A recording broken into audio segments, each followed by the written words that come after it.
Rooibos, or red tea, is anecdotally reported to aid stress-related symptoms, but has none of the mood-altering phytonutrients that are responsible for the increased calm and decreased stress after drinking green tea. So why do some people feel less stressed drinking red tea? Well, researchers recently found human adrenal gland cells in a petri dish produce about 4 times fewer steroid hormones in the presence of red tea.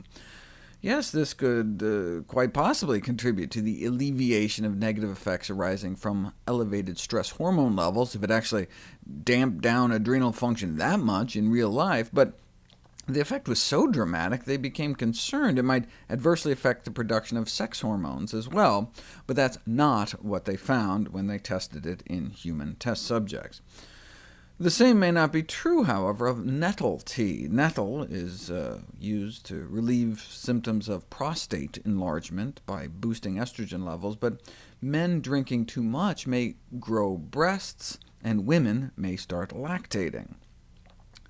Nettles are often picked wild, so there's always a risk of someone might accidentally pick something like this instead of this, and come down with atropine poisoning, because the nettle tea you thought you were drinking had some belladonna, deadly nightshade. Also, not a good idea to put the leaves in your mouth fresh. They don't call them stinging nettles for nothing. This is a close-up of the impalement of a nettle spicule in the skin, not something you want in your tongue. Nettle tea is touted for its high mineral content, which always seemed kind of strange to me. I mean, yes, if you boil dark green leafy vegetables long enough, dark green leafy leaves, you do lose minerals into the cooking water. But how many minerals could we be getting if we just steep some tea? We never knew because it hadn't been tested until now. They compared the mineral content of nettle tea to chamomile tea, mint tea, St. John's wort, and sage. Nettle tea didn't seem to have much more than any of the others, but maybe they're all really high. Well, 1 cup of nettle tea does have the iron of a dried apricot. That's more than I expected.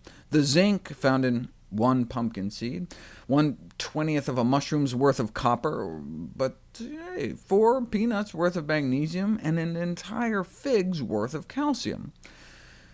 I agree with the researchers that a cup of herbal tea may not be an important source of minerals, but it's not negligible. Greens are so packed with nutrition that you can benefit from just drinking some hot water they've been soaking in for a few minutes.